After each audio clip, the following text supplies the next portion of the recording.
The Glass House Bistro sat on the corner of 5th and Madison, the kind of restaurant where the napkins cost more than most people's lunch. Crystal chandeliers threw soft light across white tablecloths. Waiters moved like they were trained in silence. It was the kind of place where reputations were built, and on this particular Tuesday evening, where one was almost destroyed, Elena Cross walked in at exactly 7:02 p.m. She wore a charcoal blazer, no logo, no flash, just the quiet confidence of someone who didn't need to prove anything to anyone. She was the CEO of Crossline Dynamics, a logistics and tech company worth $400 million. But tonight, she wasn't here as a CEO. She was here as a tired woman who just wanted a quiet dinner after a brutal week of board meetings, lawsuits, and a merger that had nearly collapsed twice. She took a seat near the window, ordered a glass of red wine and the lemon herb salmon, and opened her phone to check emails she had promised herself she wouldn't check. That's when the trouble started, though not because of anything she did. 2 tables away, a young couple was arguing loudly. The woman, in tears, accused the man of stealing her purse during the meal, though in truth, she had simply misplaced it under her chair. The manager, flustered and trying to keep the situation from escalating, called the police as a precaution, the way nervous managers sometimes do when they don't know what else to do. 2 officers arrived. Officer Daniel Reyes, young, eager, a little too eager to prove himself, and Officer Carl Whitman, older, jaded, the kind of cop who had stopped believing people could be more than what they looked like. The couple resolved their issue within minutes. The purse turned up, an apology was made, and they left, embarrassed but fine. But Whitman's eyes had already drifted to Elena. She was sitting alone, confident posture, designer blazer, a black card resting on the table beside her wine glass. To him, something about a woman dining alone, dressed like that, didn't add up. "Ma'am," he said, walking over. "Can I see some ID?" Elena looked up, confused.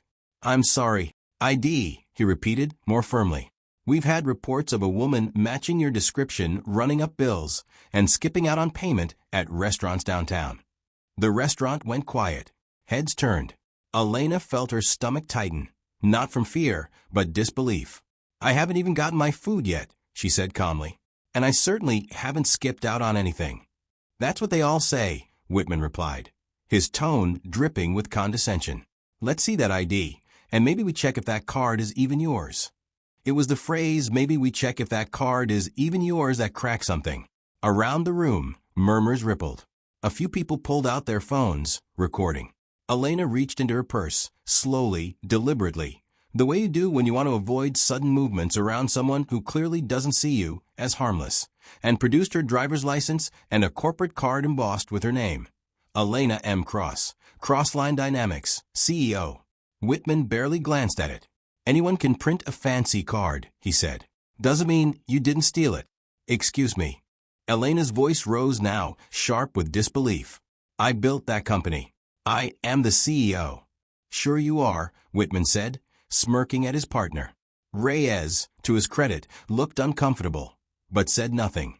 "Ma'am, I need you to stand up and step outside with us," Whitman continued. "We'll sort this out at the station if we have to." Whispers spread through the restaurant like wildfire. A woman, a paying, innocent customer, being humiliated and threatened with arrest over nothing but a stranger's assumption. Elena's hands trembled, not from fear, but fury and humiliation. She had spent 15 years building a company from nothing, from sleeping in her car during her 20s, to standing on stage at tech conferences, to ringing the bell at the stock exchange. And in 60 seconds, a man with a badge had reduced her to a suspect because she didn't fit his idea of what success was supposed to look like. "This is absurd," she said, standing. "I'm calling my lawyer." "You can call whoever you want once you're in the car," Whitman said, reaching for her arm. That's when a voice cut through the restaurant. "Take your hand off her." The voice belonged to a man sitting at a corner table with his 8-year-old daughter. He had been quiet all evening, the kind of presence you wouldn't notice in a crowded room, until he stood. His name was Marcus Bellinger, 38 years old, dressed simply in a gray sweater and jeans, the kind of clothes a man wears when looking sharp isn't his priority anymore. Being present for his daughter is. His daughter, Lily, looked up at him with wide eyes, sensing the tension before she fully understood it. "Daddy, what's happening?" she whispered. "Stay right here, sweetheart," he said gently, then walked toward the standoff with calm, measured steps. Whitman turned, irritated. "Sir, this doesn't concern you. Sit down." "It does now," Marcus said. "Because I just watched you accuse a woman of theft without a single shred of evidence, ignore the ID and card she handed you, and now you're about to put your hands on her in front of an entire restaurant. That concerns me." "This is police business," Whitman snapped. "No," Marcus said, his voice steady but firm. "This is harassment. And I bet my daughter's college fund that you didn't even verify the so-called reports you mentioned before walking over here." Reyes, the younger officer, shifted uncomfortably. He hadn't verified anything. There had been no actual reports. Whitman had acted on a hunch, a prejudice dressed up as policing. "Who do you think you are?" Whitman demanded. "Someone who knows exactly what it looks like when a man with power decides someone doesn't deserve respect," Marcus said. "I've seen it before. I won't watch it happen again and stay silent." The restaurant was utterly still now. Phones were raised, recording every second. Elena stared at Marcus, stunned. She hadn't asked for help. She hadn't expected anyone in that frozen, silent room to risk anything for a stranger. And yet here was a man, clearly not wealthy, clearly not looking for attention, standing between her and an officer twice his department seniority, simply because it was right. "Sir, I'm going to ask you one more time to sit down," Whitman said, his hand drifting toward his belt, more out of habit and bruised ego than any real threat. Marcus didn't flinch. "And I'm going to ask you one more time to show this woman the basic respect every human being deserves until you have actual evidence she's done something wrong. If you arrest her based on nothing, I promise you, the video being recorded right now by at least 6 people in this room is going to outlive your badge." A heavy silence. Whitman's jaw tightened. He looked around, really looked, and saw the phones, saw the faces, saw a room that was no longer on his side, if it ever had been. The manager, finally finding his courage, stepped forward. "Officer, for what it's worth, she's been a customer here for 2 years. I can vouch for her." It was the final crack in the wall of false authority Whitman had built around himself. "This is ridiculous," Whitman muttered, stepping back. "Fine. Let's go, Reyes." "You're just going to leave?" Elena said, voice trembling now with the adrenaline crash after the confrontation. "After accusing me of theft in front of everyone?"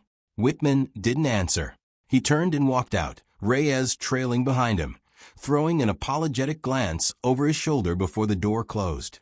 For a moment, nobody in the restaurant moved.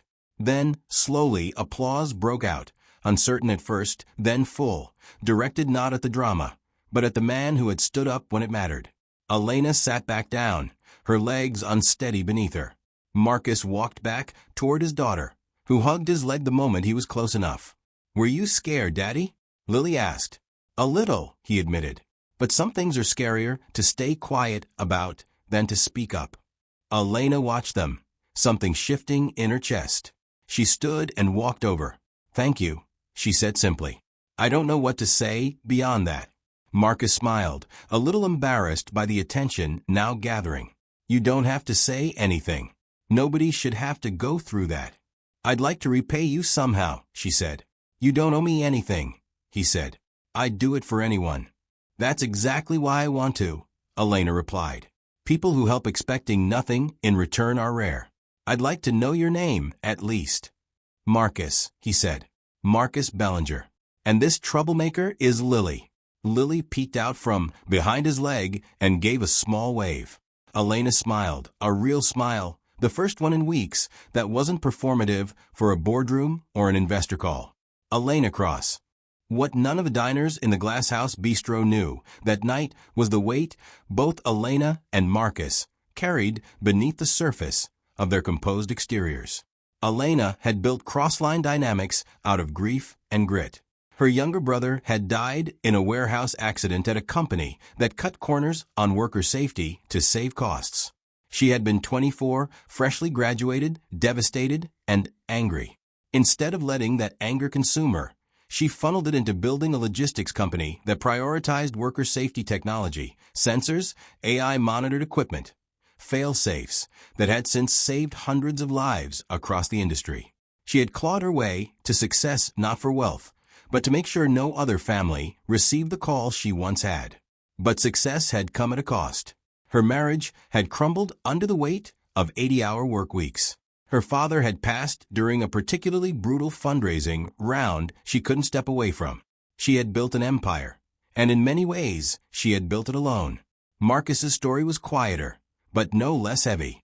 He had been a structural engineer with a promising career, married to Sarah, the love of his life, with a daughter they'd both dreamed of for years.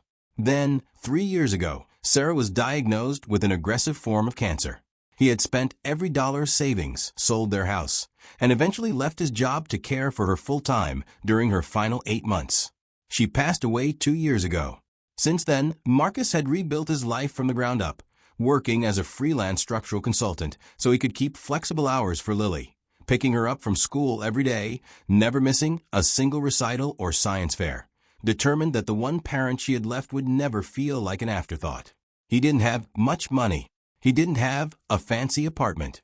But he had unwavering presence, something many wealthier, busier parents struggled to give their children. That night at the restaurant had been a rare treat. Just because dinner Marcus had saved up for after a good project payment came through, a small celebration with his daughter for her good grades. He hadn't planned on becoming anyone's hero. He had simply seen an injustice and remembered a promise he made to himself after Sarah passed, that he would never again stay silent when silence allowed cruelty to win. By the next morning, the restaurant footage had spread across social media like wildfire. The headline write-ups varied, but the core story remained the same. Police officer humiliates female CEO over baseless accusations. Single dad's intervention goes viral. News outlets picked it up by noon. Crossline Dynamics stock barely moved. If anything, public sentiment toward Elena surged, with many praising her composure under pressure. The real storm, however, gathered around the police department. Officer Whitman was placed on administrative leave within 48 hours, pending an internal investigation into a pattern of complaints that had quietly piled up over the years. Complaints largely ignored until cameras and public outrage forced accountability. Officer Reyes, to his credit, cooperated fully with the investigation, admitting that no actual reports about Elena had ever been filed or verified. Whitman had fabricated the claim on the spot based on nothing but bias. Marcus, meanwhile, found himself thrust into an attention he never wanted. Reporters tracked down his small apartment.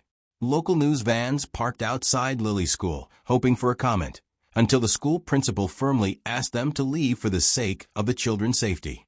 "I didn't do this for attention," Marcus told one persistent reporter on his doorstep. "I did it because it was the right thing to do. Please respect my daughter's privacy." Elena, watching the story unfold from her office, felt a pull she couldn't quite explain. She wasn't used to people doing things without an agenda. Every relationship in her professional life involved leverage, negotiation, expectation. Marcus had asked for nothing. She decided to find out more about him, not out of suspicion, but curiosity and perhaps gratitude that needed somewhere to go. 3 days after the incident, Elena showed up at Marcus's apartment building unannounced, a modest, slightly worn complex on the edge of town, the opposite of every address she usually frequented. Marcus opened the door, surprised. "Ms. Cross." "Elena, please," she said. "I hope this isn't too intrusive. I tried calling, but I imagine your phone has been ringing nonstop since Tuesday." He let out a tired laugh. "You imagined correctly. Come in, please." The apartment was small but warm. Crayon drawings taped to the fridge, a worn couch with a cozy blanket draped over it, shelves lined with books that looked read rather than displayed. It was nothing like the sterile elegance of Elena's penthouse, and yet it felt more like a home than her own place ever had. Lily peeked out from her room, curious about the visitor, before disappearing again, suddenly shy. "I wanted to properly thank you," Elena said, sitting at the small kitchen table. "Not with money. I know you'd refuse it, but I wanted you to know what that moment meant to me. You didn't just stop a humiliating situation. You reminded me that decency still exists in a world I sometimes forget is supposed to have it. Marcus poured 2 cups of coffee and sat across from her. Can I be honest with you? Please. I almost didn't stand up, he admitted. For a split second, I thought about minding my business, finishing dinner, getting Lily home for bed. It would have been easier. But I kept thinking about my late wife. She used to say that the world doesn't change because of grand gestures. It changes because ordinary people refuse to look away when it matters. I didn't want Lily to grow up watching her father look away. Elena's chest tightened at the mention of his late wife, a detail she'd read about briefly in one of the news articles, though seeing the rawness of it now, spoken aloud, hit differently. I'm sorry, she said softly. About your wife. Thank you, he said. It's been 2 years. Some days are easier than others. Lily helps. She has this way of reminding me life keeps moving, even on the hardest days. She seems like a wonderful kid. She's the best thing I've ever done, Marcus said, a genuine smile breaking through. Smarter than me already, probably. Elena laughed, a real, unguarded laugh that surprised even her. I don't have kids, she said. Never really had the time. I'm not sure I know how to talk to them. You don't need a manual, Marcus said. Just patience and honesty. Same as adults, just with more snacks. They talked for nearly 2 hours that afternoon, about grief, about ambition, about the strange ways life redirects people when they least expect it. By the time Elena left, something had shifted between them. Not quite romance yet, but the unmistakable beginning of a connection neither had expected to find on an ordinary Tuesday night gone wrong. Over the following weeks, Elena and Marcus's paths crossed more frequently. Coffee after Lily's school pickup, dinners that started as thank you for the public records advice, and evolved into conversations that lasted hours. Elena found herself drawn to the quiet stability of Marcus's life, so different from the relentless ambition that had defined her own. Marcus found himself drawn to Elena's resilience, the way she carried scars from old griefs, but still chose every single day to build rather than retreat. Lily, for her part, took an immediate liking to Elena, particularly once she discovered Elena's company built the cool robot trucks she'd seen on a school field trip. Can you make a truck that delivers ice cream? Lily asked one evening, completely serious, as the 3 of them sat over pizza. I'll have my engineers look into it immediately, Elena said with mock seriousness, and Lily beamed like she'd just secured a multi-million-dollar contract. Marcus watched the exchange with quiet warmth. It had been a long time since the apartment felt this full. But not everything was simple. Elena's world came with complications. Board members who whispered about her public scandal, even though she had done nothing wrong. Reporters who occasionally resurfaced the story for clicks. The inherent imbalance of dating someone whose net worth differed from hers by a factor of thousands. Doesn't it bother you? Marcus asked one night, after Lily had gone to sleep. The difference between our worlds. Does it bother you? Elena asked back. Sometimes, he admitted honestly. Not because I feel less than you. I worked hard to build the life I have, even if it's smaller. But I worry about how it looks. People assuming things. Let them assume, Elena said.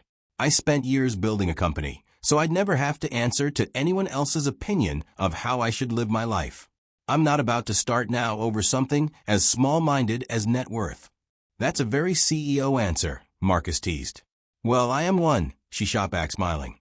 It was in moments like these, easy, unforced, honest, that both of them began to understand that what had started as an act of unexpected courage in a restaurant had grown into something neither had planned for, but both quietly hoped would last. Months later, the police department's internal investigation concluded.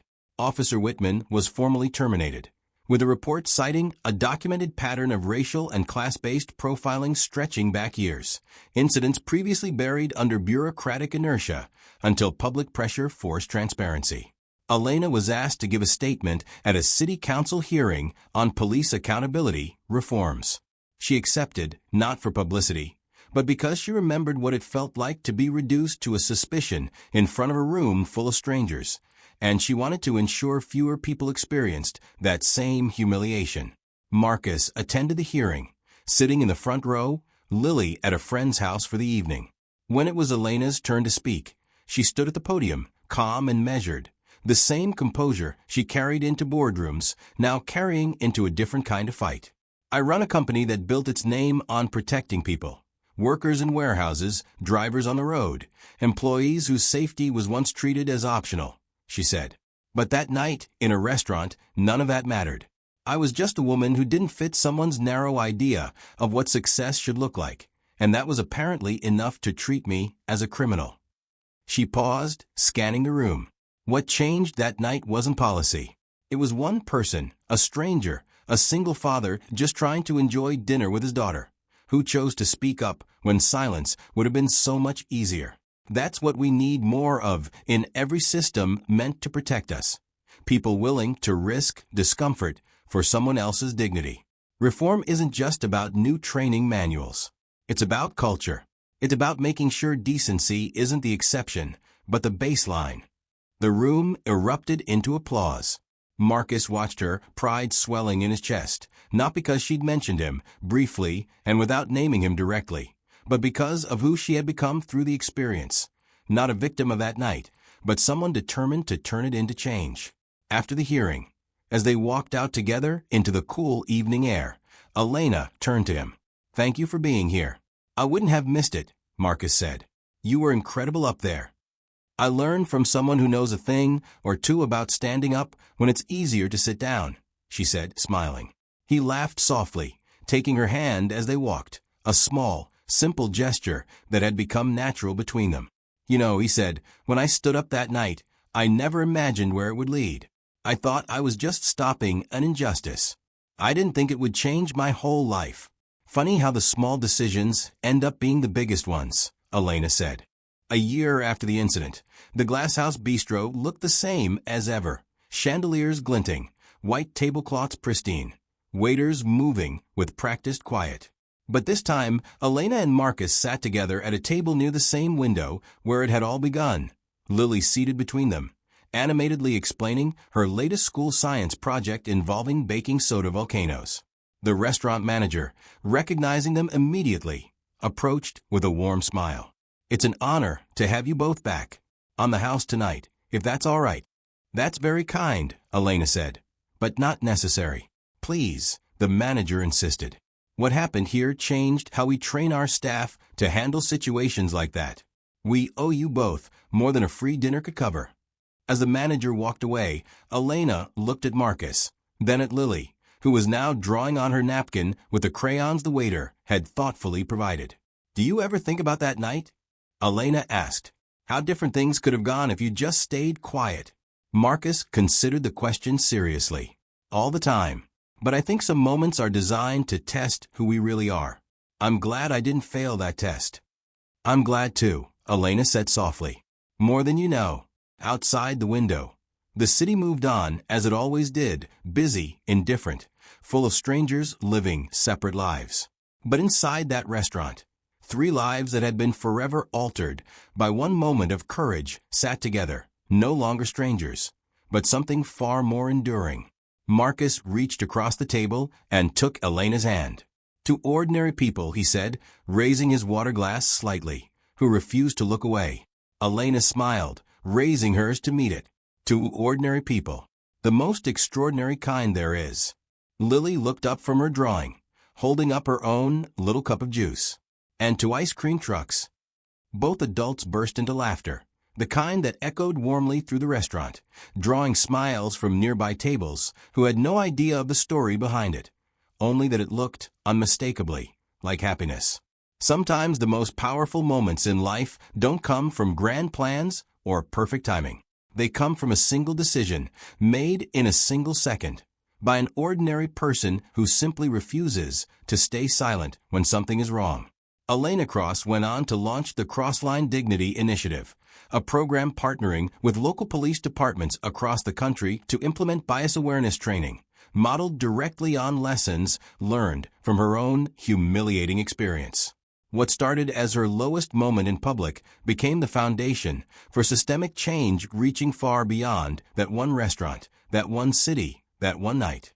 Marcus Bellinger never sought recognition for what he did. To this day, when people ask him about the restaurant thing, he shrugs it off modestly. "I just did what anyone should do," he says. I just happened to be the one standing closest. But Lily knows better. She grew up watching her father model exactly the kind of courage and integrity that no classroom could teach, the quiet, unwavering kind that doesn't ask for applause, doesn't seek a spotlight, and doesn't calculate the cost before doing what's right. And Elena, the woman who built an empire from grief, who weathered humiliation in front of strangers, who found unexpected love in a modest apartment full of crayon drawings and quiet integrity, learned the most valuable lesson her success had never taught her.